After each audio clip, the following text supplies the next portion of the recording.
Hey bitches of the world, welcome to the QOD podcast, the only place where you can kick it with me, the HBIC. And GorgAshMarie, as we sit back and talk about everything from hot topics to songs. We are two independent bad bitches who are here to not only uplift people, but wake them the fuck up. We are here to support and inspire. But don't get it twisted, because we are fully here to spill the tea, give our opinions, and shake the motherfucking table. With that being said, we said we coming too, but we ain't twins. Fuck a sweet life. We the queens on deck. We need like a choir to come in and say, Queens on deck. That'll be sickening, bitch. Okay. Period. Oh my God, how y'all doing? Happy Sunday. It's a Monday, but when you guys hear this, it's going to be Sunday. So happy holy day. Girl, how you doing? I'm doing good. Amen. How was your weekend? I know, girl, this Grammy weekend, it was wild. It was a fun weekend, I would say. I got out the house twice this weekend. Period. Accomplished something. Girl, it was a great week. I'm not gonna lie. I mean, even though, you know, let me tell you something. Let me just inform y'all right now, for you hoes moving to California, if they invite y'all to these events, these special parties, these VIP stuff, girl, go an hour early, or get ready to buy a table, because these girls had lines up the woodwork. But I still had a good weekend. We still had a good time, find other things to do, and I had a great keke. I was out all weekend, literally from Thursday to Sunday night, and I'm exhausted. But thank God we have today, and I got to rest. Amen. But before we get into anything, I need y'all to do us a favor. Like, comment, share, subscribe, and press the little ding-a-ling-a-ling so you know every time we post. Thank you. Period. Okay, now, first of all, we got to start this off. It is February. Happy Black motherfucking History Month. Yes, Black period. History. We got to shout them the fuck out, period. Like, Black excellence. Black excellence. And we are going to get a little bit into some black excellency later and call out some of, you know, black icons that we want to call out today and just show some love to, because why not? But before we do that, you know, we got to hit you with some hot topics, baby. So let's get right into the hot topics. And we're going to start off with Bad Girls Club, just because we was in the middle talking about that before we started. And I got some things to say. Let's talk about BGC. Now, how you feeling? You saw the episode, girl. How you feeling about it? Yes, it was a lot going on. It was a lot going on. Girl, they only been in the house 48 hours. They already had 7 fights. Okay. Y'all cannot do anything without fighting. Girl, let's get to the bag. My real question is, they must get paid for every fight. Because the fact that they keep saying they're getting to the bag, but all they're doing is fighting, they have to be getting paid for every fight they have. That's wild to me. But I got a couple things to say. So, how you feel about Stunner? Stunner? I don't know. It's giving a little, I don't know. I really don't know. I low-key like her. You like her? I don't know. Now, the first episode, she was irritating me. And the second one, I didn't know how I felt. But then after last night's episode, she was giving me a good kiki. When this bitch came out, she said, "Can you see your pussy?" That shit sent me. When she said to Rolly, I was screaming. And then when she said, "Eat a hamburger," I don't know. The shit she was just saying just be killing me. Yeah. So I low-key live for Stunner. Not only that, but she going for all the big bitches. And all like the big Tommy, Rolly, fucking Stunner. So she going for all the bigger girls. And I'm like, okay, obviously she ain't scared. Obviously she not here with the fuck shit. So I give her props because she's standing her ground no matter what. So, and they jumped her too. I did not like that girl. When they came up in here, Tommy and motherfucking Rolly, and it wasn't even Tommy. Tommy got her fade after Rolly got her fade. And Miss Rolly thought it was cute to jump in the fight. I'm like, bitch, weren't you the same bitch last season talking about not jumping? And I like Rolly, but that shit had me fucked up. No, but I ain't gonna lie, Rolly, when she was like, I beat on that bitch head like a drum, I'm not gonna lie, she did, because I had to keep rolling that back. I was like, wait a minute. Girl. So they got that one hit in, though. But after that, she was boop, boop, boop, boop, boop. Girl. And it was literally like straight hits. She looked like she was beating on a bongo drum, bitch. I said. She was beating on the drum. Rolly ain't come to play. And Tommy got her licks in too, but that's why I was like, okay, Rolly, you just beat her up. If Tommy beating her up, why you feel the need to jump in? Yeah. Like, I hate that jumping shit, period. And what got me mad was too, now I know Kat is a more proper woman and all that stuff, but the fact that in the second episode, she was like, I ain't letting them girls jump you. You let them jump her. Yeah, you wasn't like 30 minutes after you just had that conversation where you let them jump her. So that was my thing. And now Krishan versus Lo, girl. You know, I just felt like as adults, I felt like I understand where Lo was coming from. Yeah. You know, I do feel like all the girls kind of did turn too, because like y'all felt the same way that she did, but y'all scared of Krishan. You know, but I just kind of, I like, you know, her for standing her ground, you know, at the end of the day, but it's just like that really goes to show you, like, some people, like she said, some people come from different things, want to fight all the time, and you came from pretty girl stuff trying to make money, and it's just like, you got to switch that because this girl clearly can't nobody tell her anything, and that's gonna be I feel like that's gonna be the fall of her, honestly. Definitely, because my thing is like I understand like Lo was kind of doing like the finger pointing and stuff, and but for me, like you said, like it's all about adults. If it's our first night here, first day here, whatever, and we talking about things that we can obviously, if we're here to get the bag, that's the priority of the show, allegedly, because bitch, they get in the bag, I don't see it, but so if we're here to get a bag and we're gonna be working together all season, if I'm telling you, I had a problem because you was late on our first day and we wasn't able to do nothing, all you have to say is take a note and be like, okay, I'm not gonna be late next time, girl, because I'm messing with everybody's bag. That's all you gotta do, girl. You did not have to get defensive and start pouncing on the bitch for no reason. And I was happy Lo went in for her second. She was like, bitch, I'm gonna get my lick back, let's go. Now this bitch, Miss Reza or whatever her name is, she gonna be the instigator of the season. She gonna be the instigator. She went upstairs. She said, get your leg back. I said, bitch, sit down. Yes. Raza's giving me instigator. She reminds me of Julie from season 9, giving instigator, but no, Fallon from season 9. She is giving instigator and she's scared. She a little pussy because look, she wanna fight Scotty out of all people. In the next episode, she fighting Scotty. I said, bitch, Scotty don't fight. Scotty's soft. So I don't know why she want to fight her. But yeah, the girls... Now, I was really shocked by Natalie, though. Really? Is Natalie growing? Do you think Natalie's growing? I think Natalie's growing. Growing as a person? Yeah, do you... I mean, well, I don't want to... I'm just saying that off of just based off yesterday's episode. We still have a whole season to go. But based off of yesterday's episode, like, the way she was, like, talking to the girls and carrying everything, like, it was giving grown woman. Like, she wasn't laughing and amping nothing up. She was like, relax, let's get this bag. I'm like, okay, Miss Nunchin is growing, and I live for that. I live for Miss Nun growing. That's good. I don't know, because the last episode they were saying that, but I think it was a cat that said that, like, I wish Natalie would have said something when they was fighting on the bus or whatever. She didn't say nothing. So I don't know. We got to see a little bit more, because maybe Natalie probably was just over it. Yeah, maybe at the house. Yeah. Maybe, I don't know. But I mean, I hope so. And who I'm really tired of him. I feel like, why is she here? DJ, whatever the fuck her name is, that DJ bitch. Why is she here? I just kind of feel like she said to babysit Krishan, but I feel like if Krishan is that much of a liability, I feel like we don't really need her on the show. Honestly, we don't. I feel. I mean, for the fights, yeah, but besides fighting, it's like we don't want to see fights every episode. So it's like, I mean. We want to see drama and tea, but it's like, my thing is, what bitch needs to understand, especially coming on these shows, look at the Housewives, look at the Basketball Wives, while they still seasons in, because these bitches get into it, and they read each other and make good drama and good TV, off of mouth, off of language, just communication, arguing. And now, they don't be getting physical all the time. If you get physical, you have to, that's different. Yes, of course, obviously, people watching Baddies want to see the girls from Bad Girls Club fight. But not every episode, every second, girl. We cannot get through one we literally have been seeing, we're going on to episode 4, and we are still on the same 2 days. These bitches have not even changed outfits yet. This is wild. And DJ, she's just such a... For me, it's like, get rid of her. Because it's like, girl...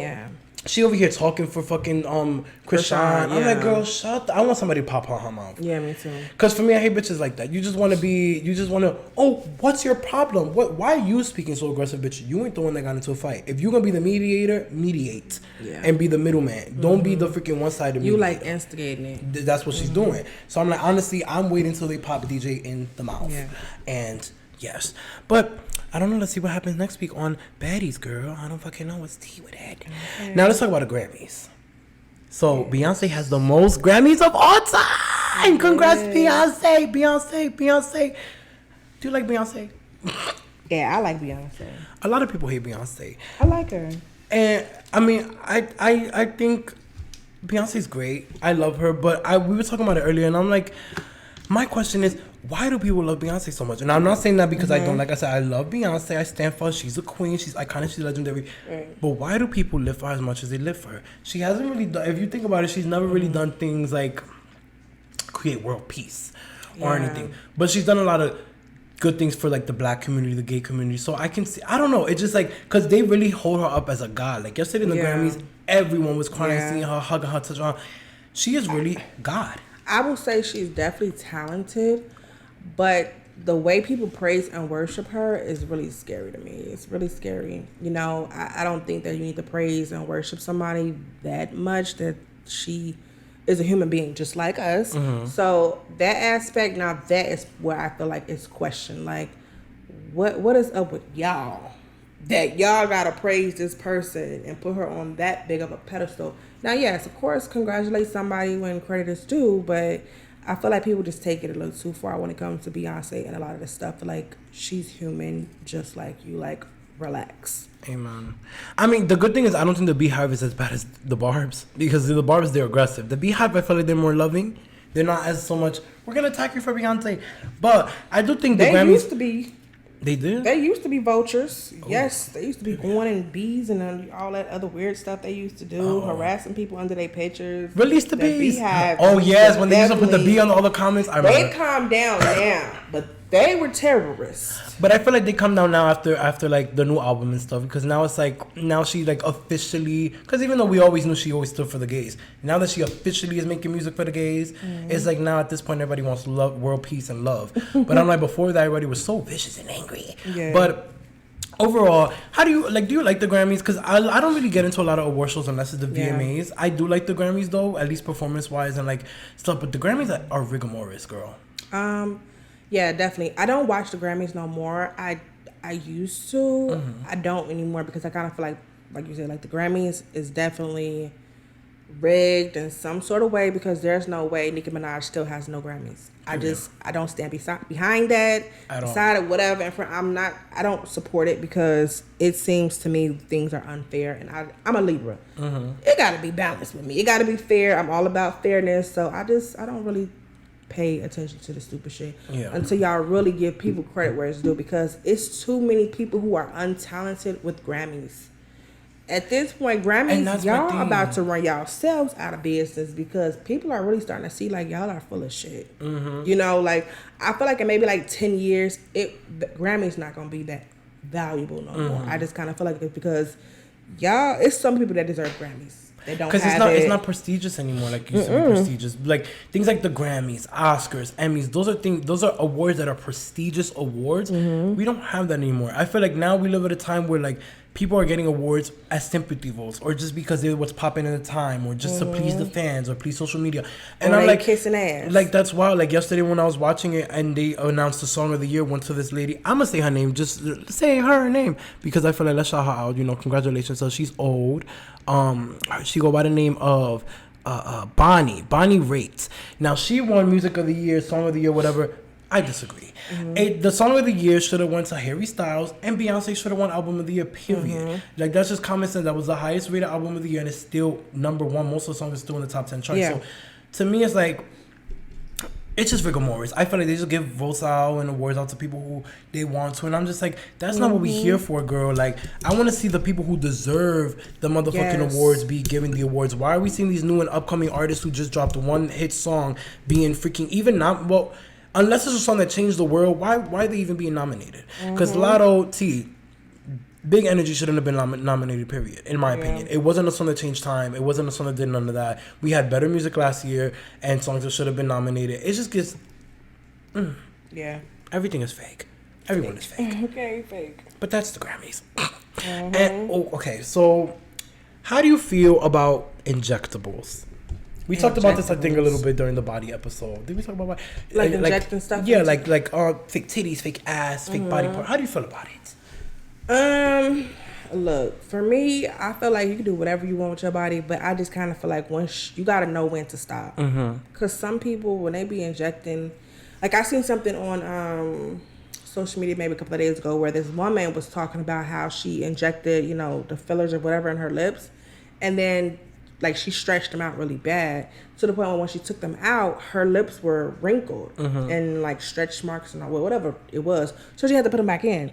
And I was just like, see, because your lips weren't supposed to be that stretched out. It's like you guys are really pumping. Like y'all should know when to stop. You know, like I'm sure you could have got some fillers in your lips without it really shrinking or stretching your lips out that bad. But know when to stop. And see and that's why I wanted to know, because bitches need to stop. There's this one woman she's popped up on social media a couple times, I believe last year or whenever she started coming out, and she's known as this bitch who just has these huge titties, huge ass. You seen her right there, fucking what? There you go, right there, on time, on cue. So yes, I know. Miss Girl, This Miss girl over here, her titty popped, and now she has one titty.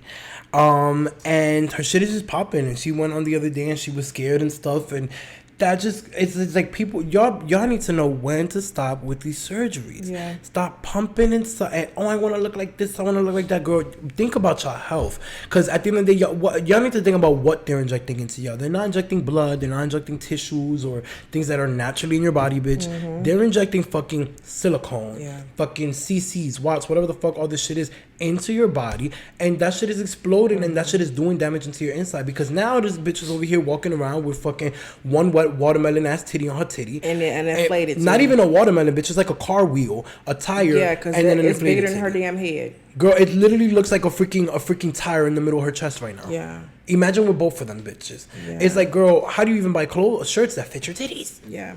What size bra do you wear? Do you even wear bras? They said it was a 38J. Girl, it needs to stop. Yeah, these girls are doing too much suction and plumption, and I don't like it, girl. It's not giving what it needs to give. Yeah. And then it's like, once you get older, you're going to start looking like Catwoman. You see that lady with the Catwoman? They call her Catwoman. When she got all that surgery done, she starts to look like a cat. That's disgusting. That's like, you got to think about long term with these things. Like, even the people who are getting lip fillers. Y'all lips, what's going to happen when you get old? And that's the thing that they just keep. They keep every week. I need to do one. Every week I need to get plumped. It's like, girl, that's your problem. Go ahead, keep doing what y'all doing, and then y'all freaking turning 50 and 60. Y'all got fucking saggy titties, and your ass is fucking inflated and deflated, looking like giving. You sit down in the freaking restaurant and that shit pop like a balloon. You're gonna be mad. Yeah, bitch. I pray for all of them. Amen. Did you hear about the proposed bill that will offer inmates reduced sentences in exchange for organ donations in Massachusetts? Wait. Wait. So people who are in jail, they can they're proposing this bill. You know, it hasn't passed yet. Yeah. But in Massachusetts, they're proposing this bill where if you're in jail, you can offer your organs for a reduced sentence. And pretty much like, Lord, like so everybody's getting out of jail, or a reduced sentence. Yeah, everybody's getting out of jail. Which I feel like at that point, you guys are trying to make human organ trafficking more normal. Yeah. Because to me, it's just like, y'all know y'all are already kind of doing this on the low, but now it's like, let's make something out of it. So I just kind of feel like, well, shit. I feel like certain people should not be offered that if they do pass that bill, because there are people who are in jail for like some real hard shit. That's what I'm saying. Freaking murderers. They're gonna, I'm gonna give up my lung. Yeah, I come out in 2 years. Yeah, no. Yeah, that to me is fucking wild. Honestly, what the fuck? This is my problem, and this is why America just pisses me off every time. Yeah, it's just like, why are we passing bills like this when this shit like this? Like, what the fuck is that? Organ donating? Bitch, you can't find a regular civilian off the street and be like, hey, can we borrow your lung? Like, why do we need to do shit like this? Just doesn't make sense to me. I feel like America, these states, whatever the fuck, whoever's passing these bills or bringing up these rules, y'all are just making up shit just to make up shit. Y'all are focused on the wrong things, which I need how about this? America challenge. Why don't we freaking enforce and bring up to the courts higher freaking minimum wage? Why don't we bring up lower rent? Why don't we bring up lower gas prices, lower food prices, food systems and housing systems for people to live in? Why are we focused on fucking organ and helping people get out of jail who are probably murderers and rapists and freaking psychopaths? Like, bitch, no, that shit to me is backwards. Yeah, very backwards. That's just, it's like they keep focusing on the shit that doesn't matter. And get those people out of fucking jail who are in jail for weed stuff. And now weed is fucking legal everywhere. In a lot of places. I think that you start there. Girl, they're about start there first. They're about to freaking start selling weed in freaking gas stations. Gas stations gonna have weed. Now, if you buy weed at the gas station, you a crackhead at the boy. That is for real. I don't care. I'm not trusting the gas station. Gas station weed, you're crazy. Girl, you can't even touch gas station water. No. Why would you do gas station weed? Okay. Stupid. The girls, I don't know. It's like, and seeing them people, I feel like we keep like seeing people just like being stupid. Mm-hmm. But it's like, how can we not be stupid when the government's stupid? Okay. Everyone's fucking and it stupid. really makes you really be like, I can't take the government serious. You can't take nothing Honestly, serious. you can't take them serious. You can't believe they them. don't even take themselves serious at this point because this is the shit y'all are really making up. Girl, y'all a joke. Y'all went from it's like either they do shit that's like really unnecessary or like big unnecessary shit or stupid unnecessary shit. Like this is stupid. Y'all went from last year freaking trying to take away women's rights to give birth, which is a big stupid thing, and then y'all come now to trying to fucking just get people out of jail by giving up their organs. It's given. I don't know what it's given. First of all, where's Byron? Where's Joe Biden? Matter of fact, Joe Biden was in LA yesterday. You know that? He was right across the street from my job. He was at the Sweet Green. I said, bitch, he getting a salad. Byron is trying to eat healthy today. Okay. Girl, and he just he shot down that Chinese spy balloon. You heard about the Chinese spy balloon? Yeah. Now what's that about? Honestly, I feel like the U.S. put that up there talking about some Chinese spy balloon. I feel like it don't make sense to me because I feel like China, come on, everything comes from China. China is too well advanced with technology to put up a fucking balloon that's so obvious. Like, girl, be fucking for real. U.S., y'all trying to play some other stuff because China can really hack y'all shit. Like, what do they need a Chinese spy balloon for? You guys are already importing that shit over here any fucking ways. Like, it just don't make sense. Literally, in the freaking stuff we have in our houses, we could probably be spying on us. And then it's like y'all making us like a joke because that's about some. Y'all waited until it got all the way in North Carolina, South Carolina to shoot it down, and it's just like, and then y'all quote unquote saw it in the air 3 days later after it was here. Be fucking for real, y'all girl, are so lying. So what happened to the Coast Guard? Like, be for real, girl. First of all, a red balloon.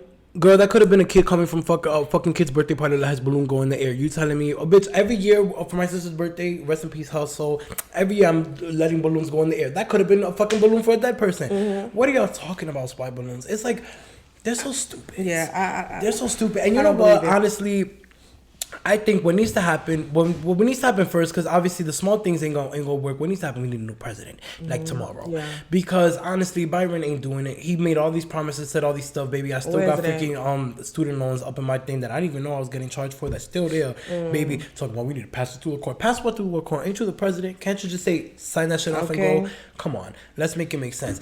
And then I just saw this post earlier, and I agreed. I shared that. I retweeted that shit, bitch. It said when Donald Trump was president, we was not dealing with this many financial issues. We wasn't. Because getting money, baby. Right. I was getting money. Trump was he said PPP, unemployment, bitch. He wasn't playing. Raise it up.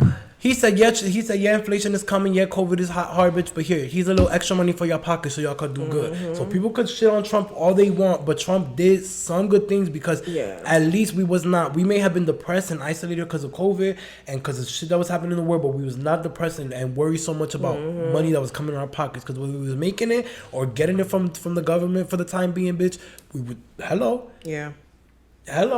And I feel like he said he was gonna run again. What is it, 2024 next year, right? And I feel like he'll win. If top two is him and Biden, he's winning. Yeah. Because there's no way I don't see anybody. Even the people who were so pro-Trump last time, everyone is gonna vote for Trump. Because Biden has not done anything. And Kamala, we still ain't heard from her since we did it, Joe. She was just on in some freaking church thing the other day, talking about I was the one who started the George Floyd thingy, and we're gonna. I'm like, girl, what the fuck are you talking about? Yeah. We still dealing with police brutality on this stuff. First of all, Angel, you stepped up in here, and we were so happy because we finally got a black Asian American woman up in the office for the first time, vice president. We thought she was gonna eat this the fuck up, and you right next to Biden, just sitting there doing nothing, playing with your pussy. He twiddling with his dick. And falling off of bikes. This man, did somebody check his IV today? Is he even breathing today? Because we don't even know. It's. Didn't they say he close to having dementia or something? Girl, he was spazzing, daydreaming, dazing out. Like, let me tell you something. First of all, who really needs to run it for office, and I'm really tired for. I'm telling you, I'm coming. I'm knocking on your door, and I said this years ago, girl, on my YouTube, and I'm coming. I'm gonna find you, and I'm gonna knock on your door, Miss Obama. Miss Michelle, oh motherfucking mama, bitch. Why she ain't run for office yet? Girl, I think they tired. No, they must be tired. They must just want to live their life because, in my opinion, her ass needs to get up in the office. She was a great first lady, and at the time that Obama was president, she was thinking about doing the next after. So I'm like, girl, what's tea? Both of y'all get up in the office. Y'all will eat this shit the fuck up. True. Because I don't see nobody else gonna do it. Mm-hmm. I'm tired of all these hoes. And since we talking about people in the government and stuff, girl, let's talk about this crazy ass George Santos, the congressman. You heard about Congressman George Santos? Mm-mm. So he's running for Congress. He is in Congress or whatever. He's running for like mayor, senator, some shit like that. And he's been attacked. At first, he was attacked a couple weeks ago because he did drag, like dressed up in drag. And I was like, okay, why are you dragging him? Because he dressed up in drag. What's wrong with, being a drag queen or whatever? And he said, I was just having fun. But now, the FBI is investigating him because he lied about mad things. He lied about his mom being in the South Tower on 9/11 and running off with the money. He ran off with money that he raised for his mom dying. Wow. And he raised that for the dog. For a dying dog, bitch. So that's one, bitch. So he lied about the parents on the 9/11. He over here doing drag. Then he lied about being a veteran. It's a whole lot of girl. Yeah. I'm like, first of all, you over here, and then not only that, but he also sat there and lied about an assassination attempt that they tried to assassinate him. He's been over here just lying. And my thing is like, sir. At first, I was standing with him because obviously he's a part of the LGBTQ community. Obviously, bitch, you did drag. You must be. My thing is like, again, it kind of ties into what we spoke about last week. Just people from certain communities just giving us bad looks. Mm-hmm. Like, it's just like, fuck. You should be up in here. If you're in the Congress and doing all this stuff and in the media right now, you should have took that shit that everybody was talking about that direction and twist that shit over. But no, now we getting talked about lies that you lied about your mom and your parents died in 9/11, assassination attempts. Baby, some people ain't fit for this shit. What needs to happen is people need to, seriously, bless you, people really need to start having psychological evaluations on everybody in every field, from doctors to teachers to congressmen, because these motherfuckers be up sitting in the people that we're supposed to be trusting, loony bins, to handle our business and corporal shit and governmental shit, up in here doing the most drama and starting the most shit, lying and stuff. Bitch, you gotta be mentally ill to really do that. Lie about 9/11, bitch? That's not. So was his mama still alive, or did she even die? Yeah, allegedly his parents died in 9/11. I don't even. Was your parents even alive to see 9/11? We don't know. Okay. Over here lying. Just lie. Like, it's just like, to me, I just don't get it. It's like, who can we trust? Who can I run to? Nobody, girl. I hate this shit, girl. Now, let's talk about it. So we started this segment last week a little. Let's talk about it. And this one is a serious one. Okay. So we spoke about a couple weeks ago, the student that shot the teacher, right? Yeah. There has been so many students acting up lately. Yes. One, we got a student that beat up the teacher and broke her legs. Yeah. At the school thing or whatever. And mind you, that wasn't even her teacher. That was the teacher just watching the class till the other teacher got to the job because she was running late. Wow. So she was just a sub for 2 seconds, got beat the fuck up and broken legs. Embarrassed in front of the whole school. It's like, bitch, you over here with broken legs after that shit. Yeah. 1. 2, then you got the 14-year-old that was beating up the 9-year-old on the bus. Yes, I seen that. But I kind of want to know a little bit more into it. Like, I want to know the rest of it. Because why did he beat her up? Well, she was fighting another kid. So I want to know if that was his younger sibling or if he just stepped in because he didn't like her or like... But we're going to get into that one too. And then, so I just all that. I'm just thinking like, what are these kids on? Mm-hmm. Is it the parenting? Is it the kids?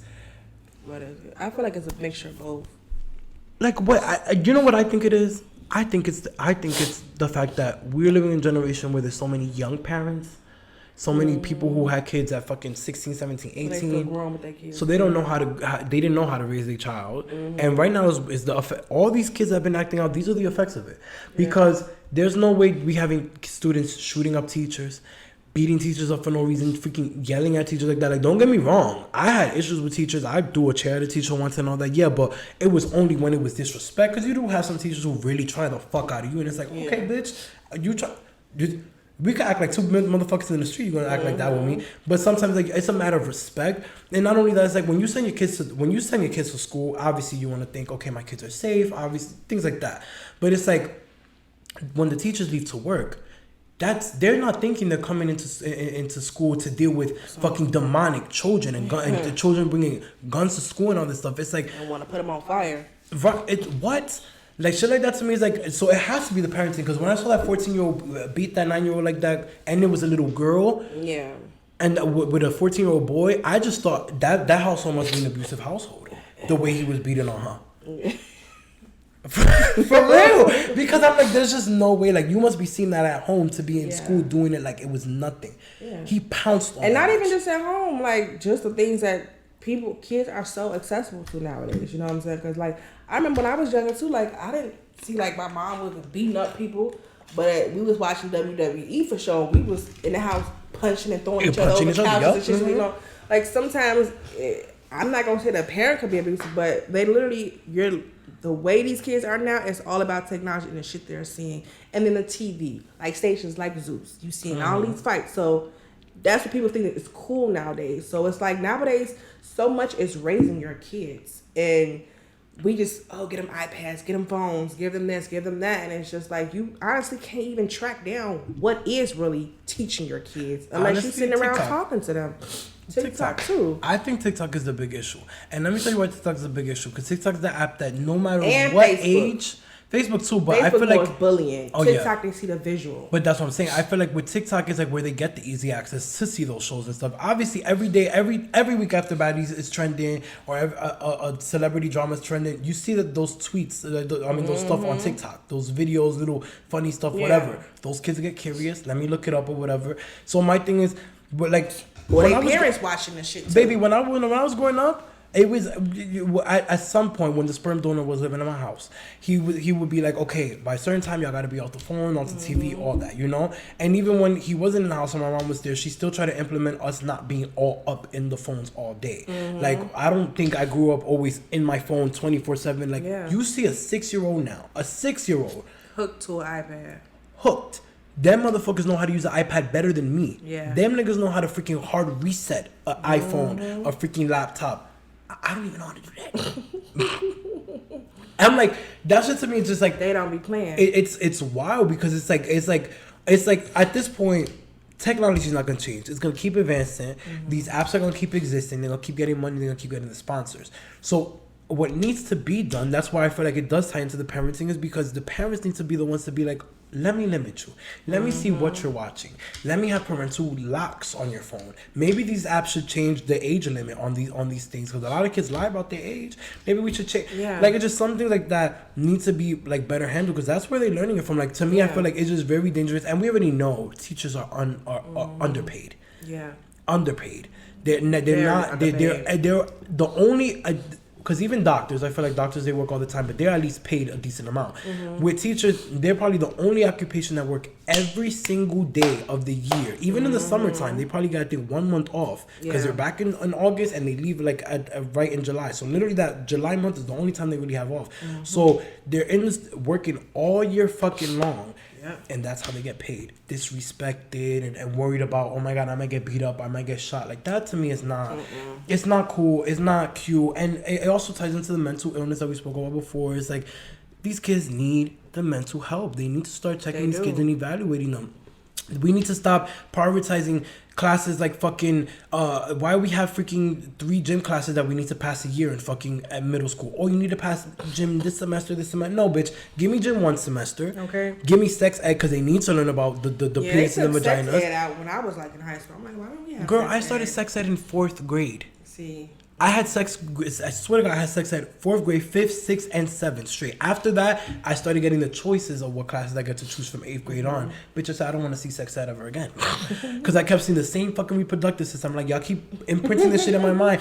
And that's another thing, too. I know, I think also when it comes to sex ed, we also need to, like, open up and broaden the sex education talk. We need to stop just talking about vagina and pussy and dicks. We need to talk about gay sex and lesbian sex, even if the straight people don't want to hear it. I feel like it's just only right, because I don't want to sit through listening to freaking how a penis penetrates a vagina, but I had to. But I feel like those are things that we need to learn to avoid certain situations like AIDS and stuff. But that's just side note. Anyways, point is, or at least give them the option. Yes. To choose, because my thing is like, I think it should just be overall, like, just like the fundamentals, knowing about those things, because I feel like you don't know really, sometimes a lot of kids don't know at that age if they're fully gay, fully straight, fully lesbian, so I feel like it should just be overall taught, because, you know, when I started having sex, I didn't know what the fuck to do. I'm like, I don't know, I'm prepared to fuck with a vagina, and I don't want to. And that's why I have so many teen pregnancy, because a lot of people didn't know. They don't know. They don't know. Put a condom on. That's all they tell you. Just took you a little plan B, so it's okay, you know. Like, that's all they tell you. Yeah, so. And that's my thing. But point is, they need to really in schools start implementing things like, yes, it's sex ed, but they need to start. I feel like once they reach the age of 9, 10, when they're going into that transitional elementary to middle school, and if it needs to start earlier, start it earlier. These kids need to have every day, not every day, once a week, checkups. Just checkups with a counselor in the school. Y'all have enough counselors in the schools, or systems with it and stuff, or hire enough, or just have them with a personal teacher or something. Get these kids the help they need. Don't just do it for the kids that seem troubled or starting the drama, because freaking Billy, Bobby, and Danny who walk into the schools in freaking Texas and Connecticut and all this stuff that shoot the shit up, they're white boys coming from privileged houses and stuff. Not the fire alarm. Okay. That scared the fuck out of me. Right when we talk about the white boy shooting us, I said, uh-oh. Sorry, guys. They don't know how to cook. It was burning the kitchen. But that's just a side note for you bitches who got fire alarms in your house. If you smoking, you cooking, whatever, girl, be smart. I cook almost every day. I smoke in this house all the time. The fire alarm never goes off. You bitches are smoking right underneath the fire alarm, bitch. I don't get it. But point is, yes, seriously, get these kids the help, because these kids are wilding the fuck out, and girl, they need help. Yeah. Today. Tomorrow. I do want to find out why that kid beat up that girl, though. I really do, too. I need to. I'm just assuming, because I was young, I understand that. And that fight, it looked very personal to me. It looked like I had smoked with you for a minute. I'm tired of your shit. I could be assuming and just be wrong, but it don't look like you just pissed me off today. That looked like it was some pent up shit to me. You know, so I really am interested to see that story fold out, because I mean, when kids blow up like that, it's deeper than. I mean, he must have really just not liked her, because I feel like, what is a 9-year-old doing to a 14-year-old that's gonna get you so mad to beat him up like that? I thought that they said that it was because of the sibling or something. I mean, that's what I'm assuming. I'm assuming that maybe it was because the 9-year-old, maybe the one she was fighting was a sibling, or she was bullying the sibling. That's probably why. Because if not, then it really just looks like the 14-year-old got mad for no fucking reason and snapped. Whatever he was going through at home or witnessing or watching, however he woke up that day feeling, that's what it looks like. So I feel like, I mean, some people. I ain't gonna lie, if motherfucker fuck with my sibling, I'm beating your ass. I don't care how old I am. Listen. And that's how it used to be. Like, I'm gonna get my big brother, my big sister on you.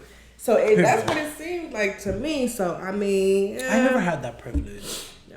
Like, no, because I'm the oldest, so I never had that privilege to actually be somebody else for my siblings. Only because, like, since they went to my school after me, I was already so respected. Like, I was already I was already head honcho in the school. So everybody who came, like, when they came in, it was like everybody just loved them and respect them because they were my sibling. So it kind of sucked a little bit. I wanted them to be tried a little bit, just so I could just have a regional college, just beat them up. Beat them up. But I mean, I guess it just rolls like that. But I mean, I can understand that if it was for a sibling. But besides that, like, girl, that little boy, that little fucking boy. So well, but that's why I tell people, y'all, to teach y'all kids to leave people alone too. Leave people alone. Learn when to be quiet.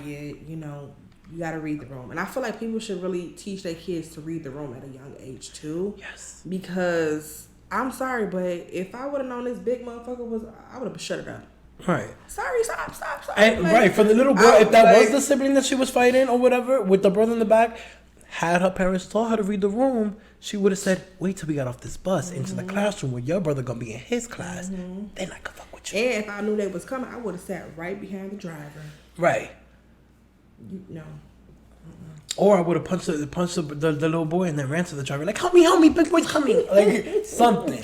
Her parents have to do better teaching and she's going to be like that. I hope that she, I mean, but either way, I do feel like the parents are right, her parents, for pressing charges. Because whether or not she was wrong for whatever, at the end of the day, you don't do that. Like, I even know, like, even if somebody was fucking with my sibling and stuff, I'm 21. If my sister, who's fucking 13, gets into it with a freaking 12-year-old or something, I'm not gonna pull up to the school and beat the fuck out of the kid. I'll pop the kid for a fact.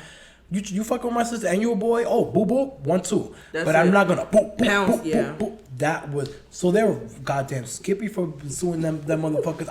I'd sue every fucking body from the school to the bus driver, the teacher. Yeah. I'd sue everybody and their mom. But even if she was the bully, I bet she won't bully nobody no motherfucker. She ain't bullying nobody. She won't bully nobody for that. And if she wasn't the bully, but she was the one that was being fucked with, I feel real bad for her because she is going now she's gonna be one of the most pussy bitches ever. Traumatized. She won't say nothing to nobody.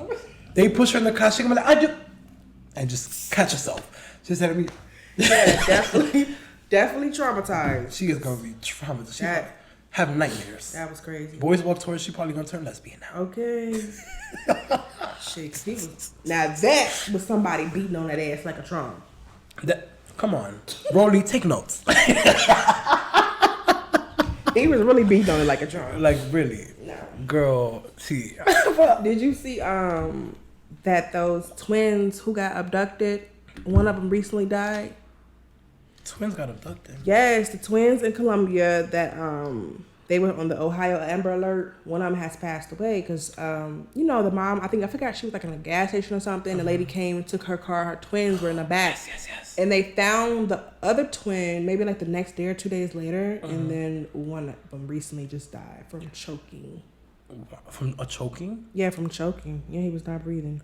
Oh, okay, he was choking. I thought somebody choked him. Mm-hmm. That's wild. What did they do with how old are they? Are they kids? They were like infants. Oh my god. Yeah, I'm like, damn. So it's like, damn, it's kind of like you kind of pass death with getting kidnapped, and then the real question is next month later you die. No, I don't want to make it. I don't want to attack the woman who got her kids stolen, obviously. Mm-hmm. But the real question is, why did you leave your kids inside the car? Did she leave her kids inside the car while she went inside to the thing? Yeah. Why the fuck would you leave your kids inside the car with the keys in the car? A lot of parents do that. You can do that, but with your keys in the car? Oh, the keys. I don't know what be wrong with people like that. You left the engine running with your babies in the back seat. I don't understand why people do that now. That's stupid to me. Girl, if I'm gonna leave my kids in the car for 2 seconds while I went inside, I'm locking the door. Yeah. And I'm not parking in a parking spot, and I'm parking literally right in front of the 7-Eleven because I'm gonna run inside and run back out. Mm-hmm. If I'm gonna look for stuff, baby, you gotta come with me. I'm not leaving my kids in no car. And then I'm gonna keep checking the car, like girl, through the window. If there's a line, I'll be like, oh, my spot in the line, my baby's good. Yeah. Girl, so I mean, low key, yeah. Because I was gonna say, are they gonna return the twin to the mom? But low key.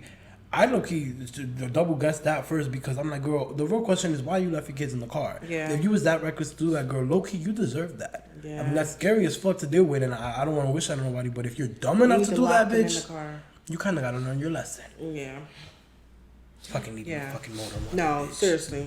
That's fucking stupid. And two infants at that. And they're twins too, girl. Twins. And now you lost one of them because one of them died. I would have had a heart attack. Girl, that reminds me of that story of that lady who took the girl from the hospital. You ever heard of that story that happened like in 2000 or 2001, something like years ago? Some lady gave birth, and some lady, I guess that she found out she can never have a baby. She dressed up as a nurse and took her baby. Yeah, she came. The baby, we gotta put him with all the other babies, and left with the baby. Now the good thing with that one though, because I saw the movie on Lifetime, at least the woman wasn't a bad mom. At least she was a good mom and took care of the daughter. But so that kind of makes it hard for her, but it's kind of like, that's kind of fucked up. Like, as the person who was stolen, because now she's old enough to make all decisions.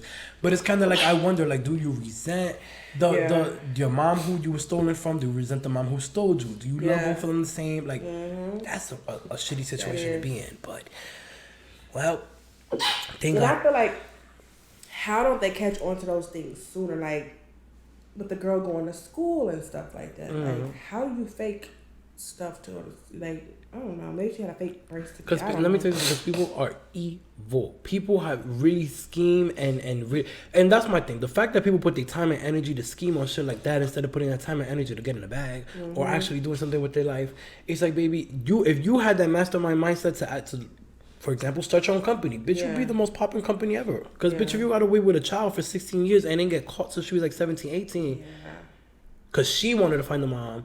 Girl, you could have been a millionaire right now. Yeah, that's great. Because these people are that's how scary people be in the world. You never know what people think about. And like, it's like, and that's the thing though, is sometimes like that with that mental illness shit is sometimes scary because it's like, you never know. Like, it could be mental illness in like a good or bad way. Because like I just said, like how she stole the baby, that's sick.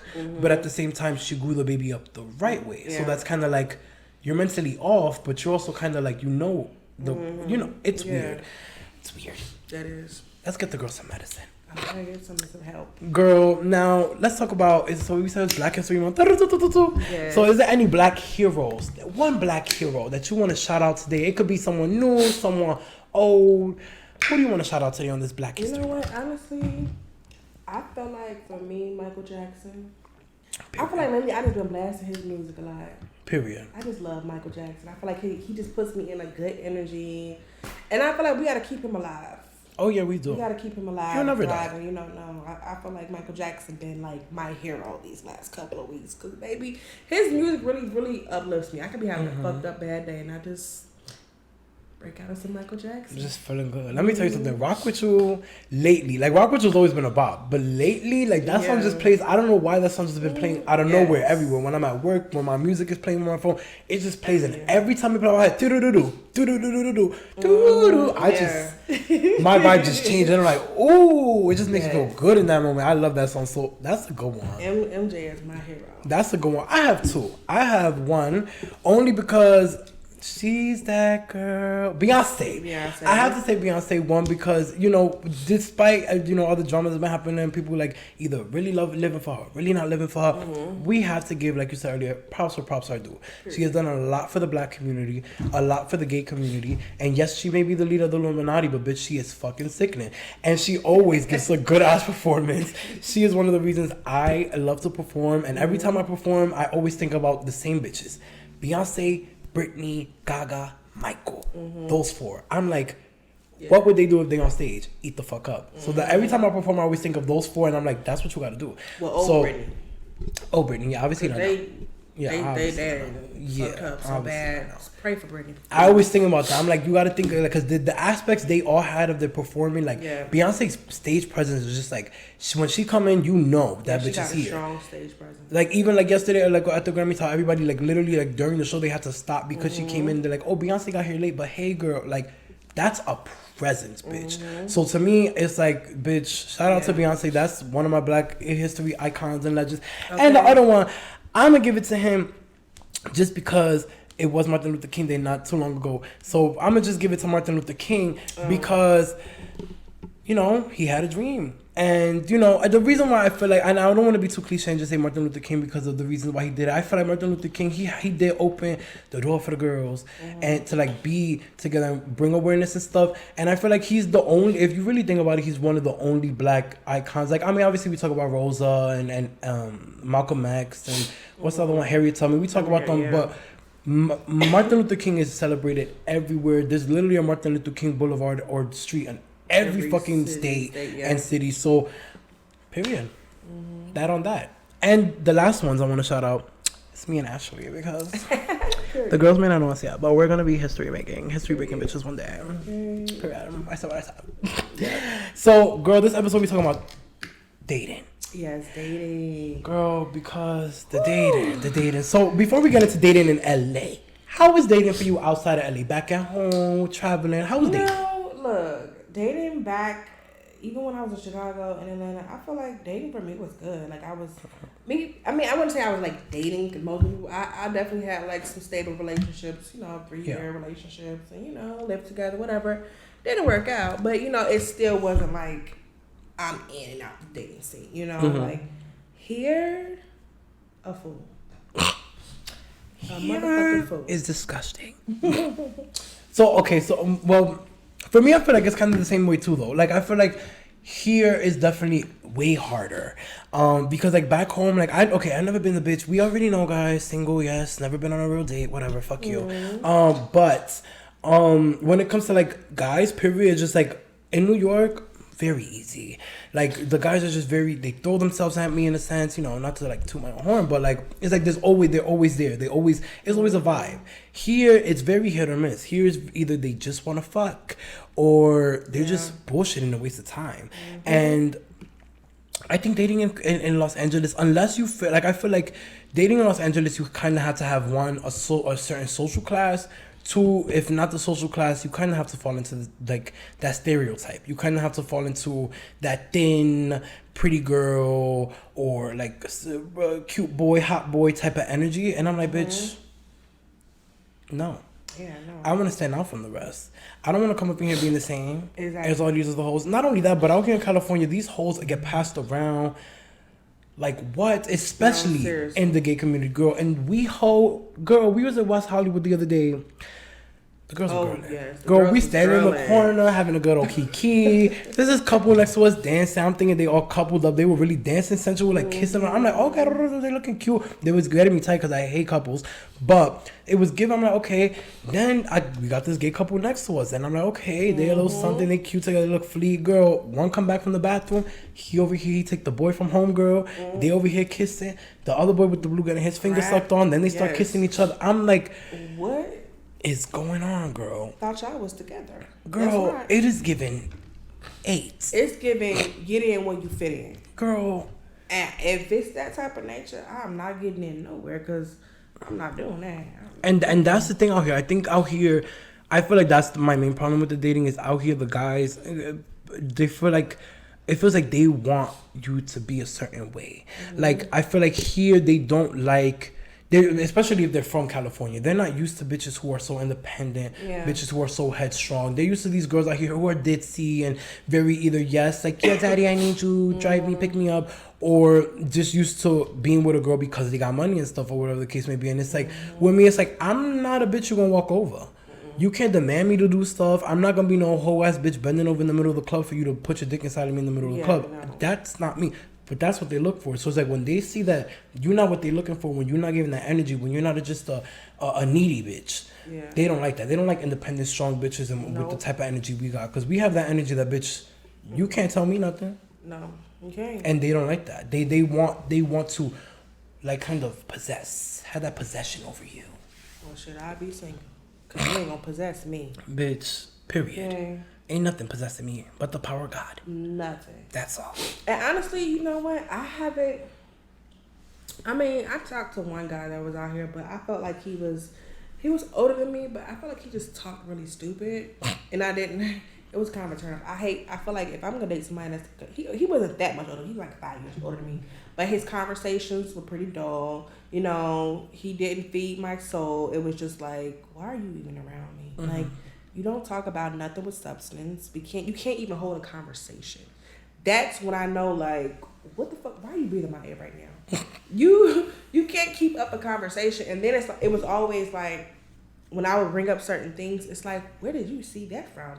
I don't believe it. It's like, I read it. Mm-hmm. Of course you wouldn't believe it because you don't read shit. So idiot. It was like, it was giving too much an idiot vibes for me. So I just like, you know what? Let me just block him and just be by myself right now. Just be by myself. Get more in tune with Ashley, and not even deal with nobody. Because I kind of feel like when you really heal yourself and really care to you, and you know, you may go through a little lonely period, but I feel like once your isolation period, God really gonna bless you with who you are supposed to be with. Mm-hmm. You're not just accepting anything. You're not just selling for whatever is out there. Like, you really, you know, coming whole to a situation. And I kind of feel like maybe, because I always been a girl, I was always in a relationship. I'll be out 3 years, then 3, 4, 5 months from now, I'm in the next relationship, 4 years. Like, period. That's how I was. So now this is like probably the first time that I've really been single for a while. And I actually love it, but I know, like, once it's time for me to really settle down, I'm going to have a good person. Period. It's a matter of time being patient. Mm-hmm. I done already told God what I wanted. I done put it out to the universe. God, this is what I need. Provide, please. Because I've been waiting, and I feel like I'm not going to settle. I'm not even entertaining people. Like, back in the day, I feel like I used to see red flags, and I was still like the potential in somebody, and you know. And then it's like, I'm in a 3 relationship, and it's like, bitch, you should have been saw that coming. But it's like now when I see red flags, it's like done. I gotta go. Mm-hmm. I gotta go because I know better now, so I'm gonna do better. And if you keep on doing the same thing you was doing before, and you knew that didn't work out for you, why would you continue to do that same thing?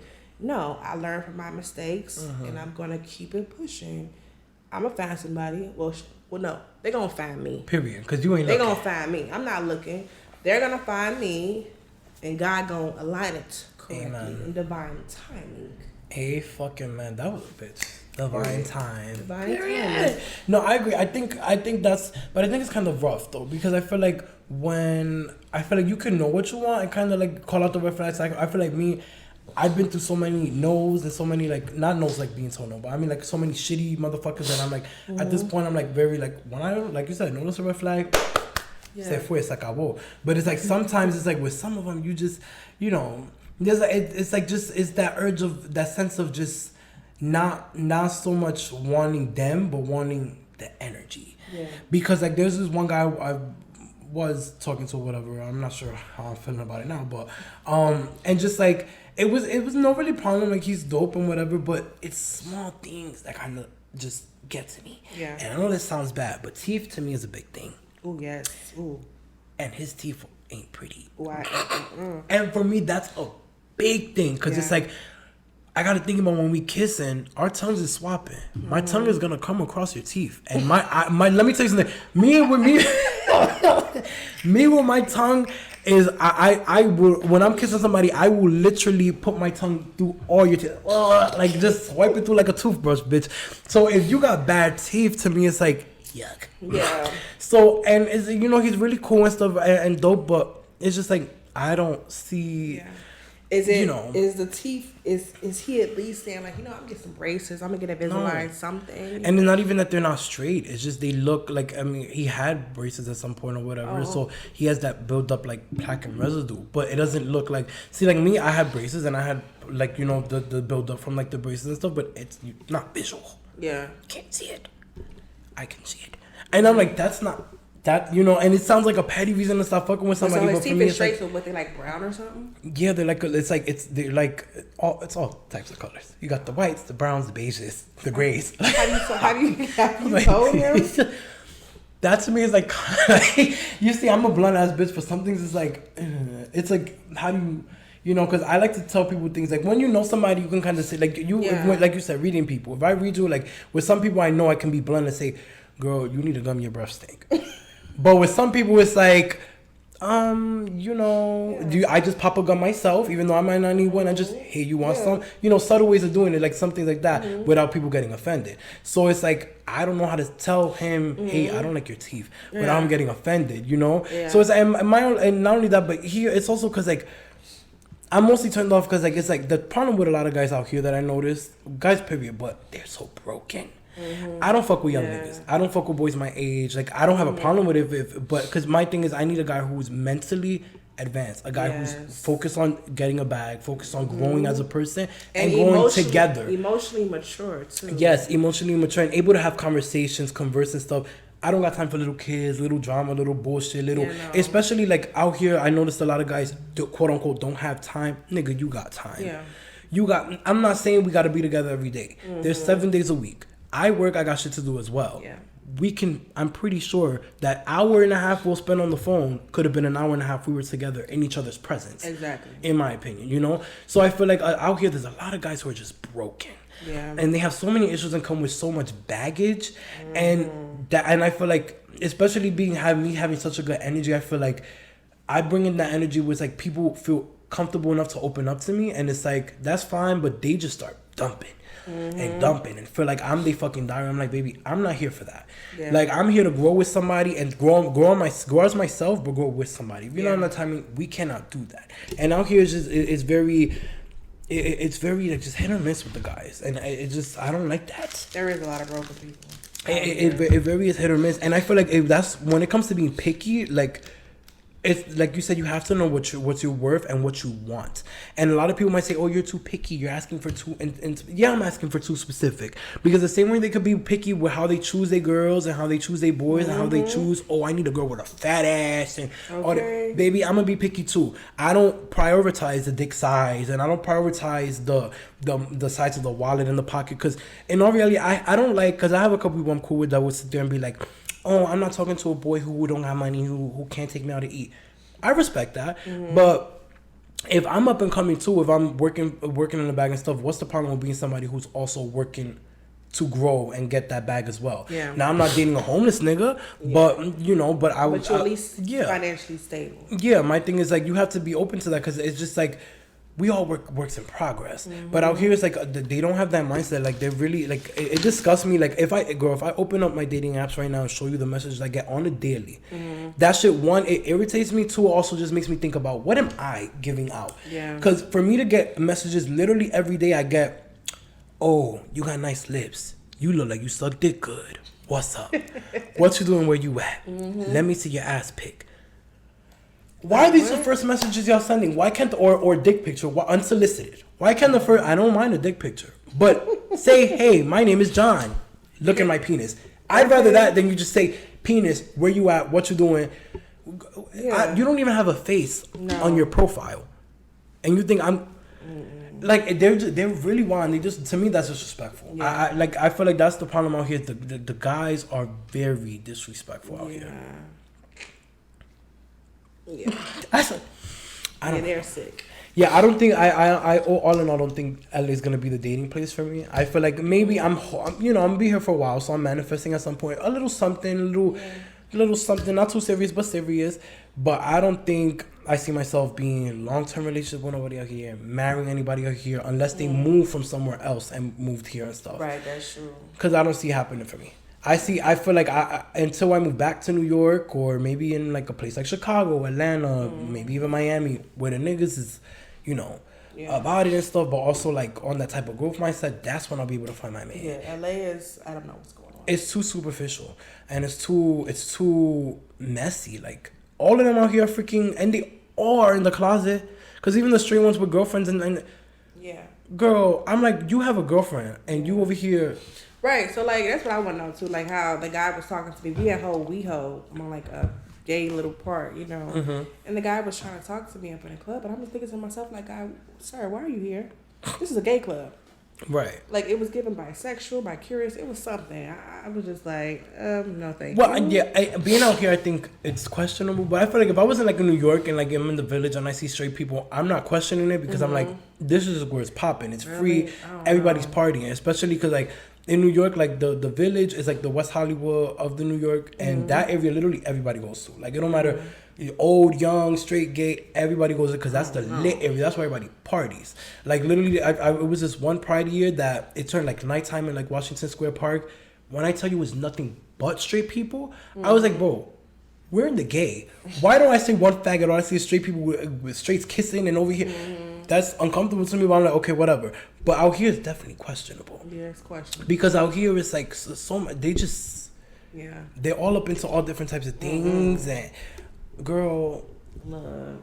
It's not safe either, girl. It's not safe and it's not attractive because me personally, I don't like community dick. Can you be with somebody who no? How many bodies is too much for you to be with that guy? Like if you was with a guy and he says, like you ask him his body count, he says I have like somewhere in my 70s or somewhere in my hundreds. Honestly, I'll be honest.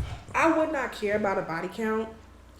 What I would care about is if we are going places and stuff, and then everybody knows you. Oh yeah, I used to be with him. Like that is gonna piss me off more than a body count because now it's just like, yeah, you are definitely community. Like whatever was before me, that's your business. Because dudes, they nasty. Yeah. But as long as you STD, STI free, and because me, I like to be like private with my relationships, so I don't want to be with somebody that's too known. I just feel like, damn, everybody. Well, who are you? Everybody had a piece, so it's like everybody had a piece, and it's just like, I don't know about this. For me, honestly, I wouldn't mind having a guy who's like, if I could find me that one solemn guy who is 25 and still a virgin, it's not gonna be found. But if I could find that, it'd be perfect. Because for me, it's funny to me how I see so many people run through so many relationships, and they'll sit there and be like, the love of my life. And the next month they're with this other person, the love of my life. I never felt this before. I don't get that because I understand you have different, we're going to date a couple people in our lifetime and stuff. But the fact that you supposedly have the same love or this is something different with every person, I'm like, bro. Yeah. That to me irritates the fuck out of me. I knew a person like that before. I used to be like. That shit irritates the fuck. It's like, girl, this cannot be the love of your life for the fifth time.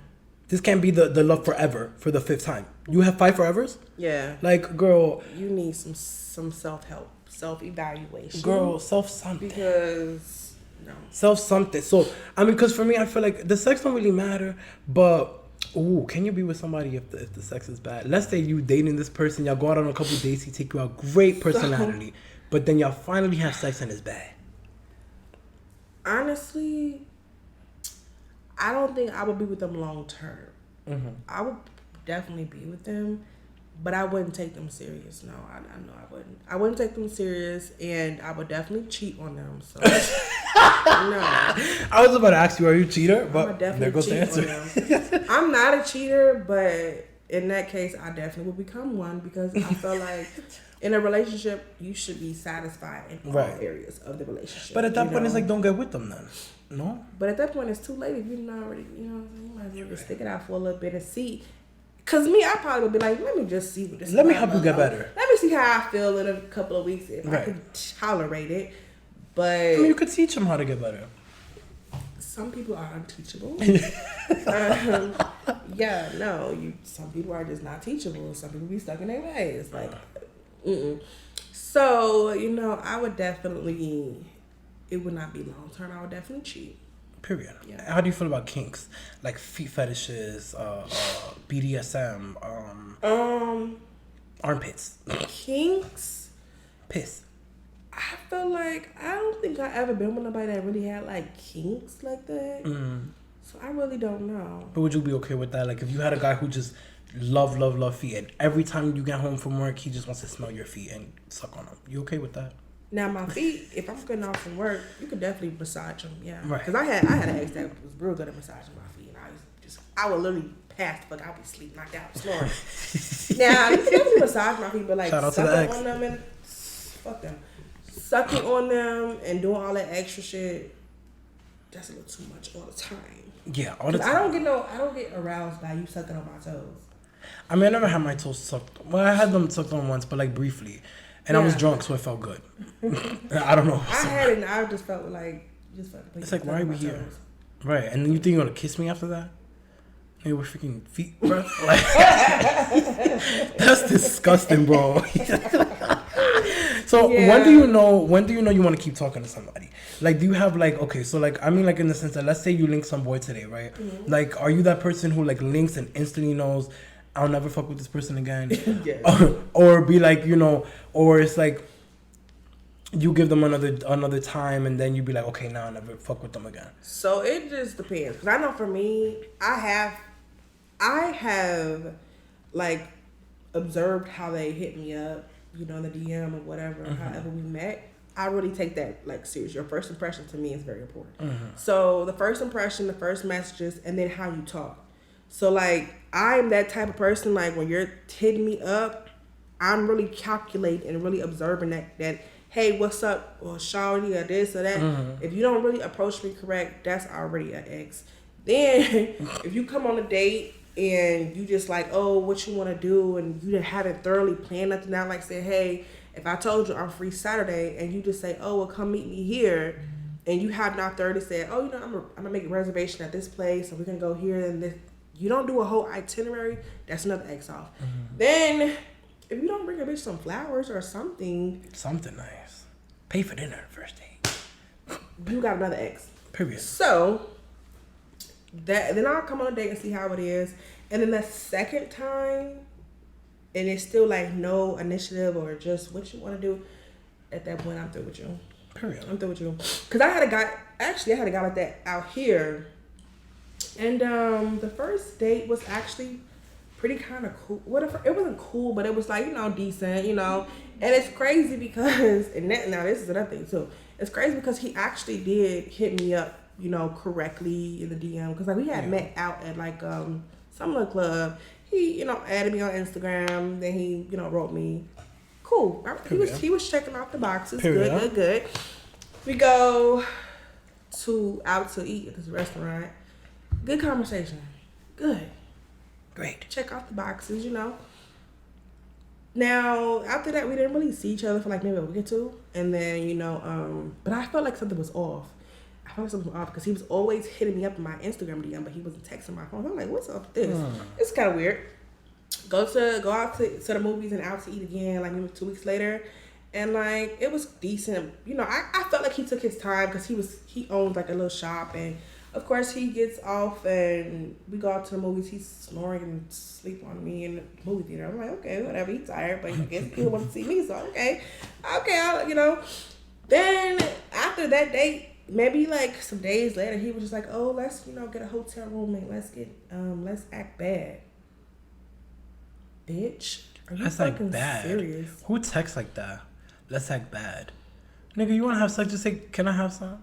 Like, just bitch. Bad. What are we, two? I was like looking in the inbox and I was like, are you fucking serious, bitch? Like, are you fucking serious? Like, I swear to God, it's like, you see, that's why you can't fuck with these motherfuckers. They play too. So, you know, I just hit him back and was just like, you know, I'm not that kind of girl.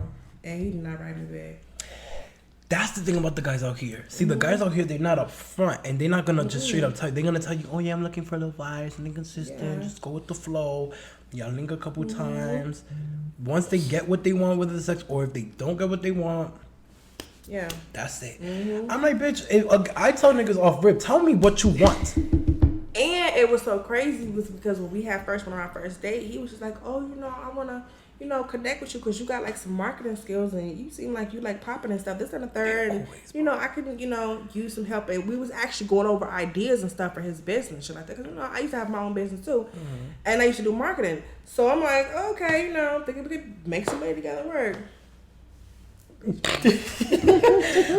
bitch, that's how they be, bro. Like I met this one guy. He told me, and he was like a photographer and stuff. Mind you, I'm in the middle of putting a fucking I'm putting a event together, whatever, and he tells me he's a photographer, so I'm okay, perfect. Maybe you could like join on the team and stuff. Girl, this man, we stopped talking because I said, "Nigga, give me a second." He said, "Watch your mouth." I said, "Watch what?" He said, "That word." I said, I'm black. Fuck you mean that word, bitch. Right. I say nigga all the time. I'm black as fuck. I hear people think because I'm light skinned, I'm not black, bitch.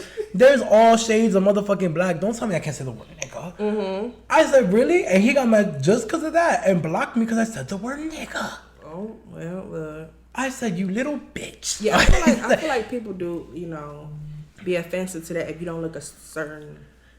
They do, yeah, because he was like, oh, it doesn't matter if where you grew up at, if you grew up in New York and who you grew around, you don't have the right to say that word. I said, sir, if I show you my father, you would take that back quick. Like my father, like, come on. I'm like, stop playing. So yeah, but for me, I feel like when it comes to like first links, like I feel like I'm that type of person. Like what I noticed lately is that if I link somebody the first time and the vibe is like really dope, like I'll kind of like want to see that person again, like have the not like fiending, but like have the need, like just be like I really want to see that person again, just to kind of solidify like if like what's tea, like because you know the first thing might be real good and there might be, you know, and I have been before. I used to be not easy, but I have that nigga mentality. I already know what guys want, so I'm like, okay, if you giving that energy, I'm giving that energy. We linked the first time. And we're in one of our houses, girl. We're gonna do what we're gonna do. Right. But now I got into the point where I'm like, okay, no. Like, you know, I wanna talk, I wanna get to know you, let's smoke and stuff. If you don't wanna take me on a date, that's fine. I'm not rushing that, I'm not stressing that. Especially if we're just looking to vibe. Let's link up, let's chill, eat some food, smoke, watch something, talk, get to know each other. I'm fine with that. But I'm not having sex. So that's why when I do the first link, I'm like, okay, well, it was a great time the first time. Let's link again. You know. No. I noticed that for me, that second time is what solidifies it. Because sometimes I'll have in my head that I'm like, oh my God, that's all. Like, what if this is what is it? Yeah, oh my God, we don't get married. He told me he like how I talk. I don't know. I'm in my head, all this stuff. Yeah. The minute we link the second time, sometimes like after like 2 minutes in, we're smoking. I'm just like, it's not it. No, it's not it. Yeah, no. It's not it. Yeah. And so for me, I feel like it's more so. It has to be like 2 times. It doesn't have to be because some of them I do know instantly. It's just a no. But sometimes it's like, let's give it another try. Let's see what's tea. Because, you know, like, but they out here, they're really about wasting time. And I don't like to waste time. That's another thing. My thing is, I like upfront, let's say what we want. I hate a boy who, and that's why what I started doing, I started letting them tell me what they want first. Because if I tell them what I want first, they're going to tell me what they think I want to hear. Exactly. And I'm like, no. Tell me what you want.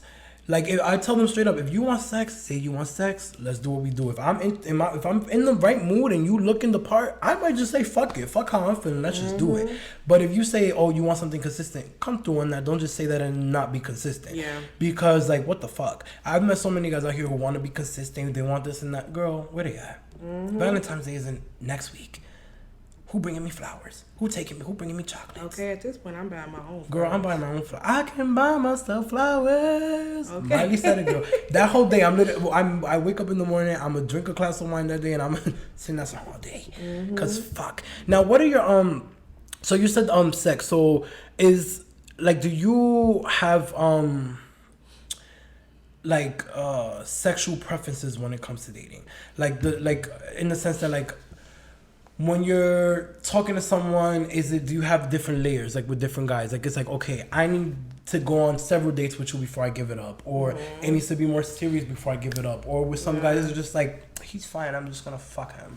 I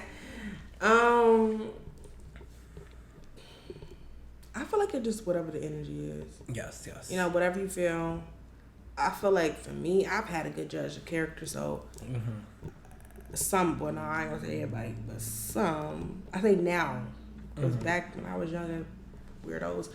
But I feel like you gotta go with the flow, the energy of the flow. You'll know, you know. I'm very big on my intuition, so I think my intuition lately. Give me a couple of days.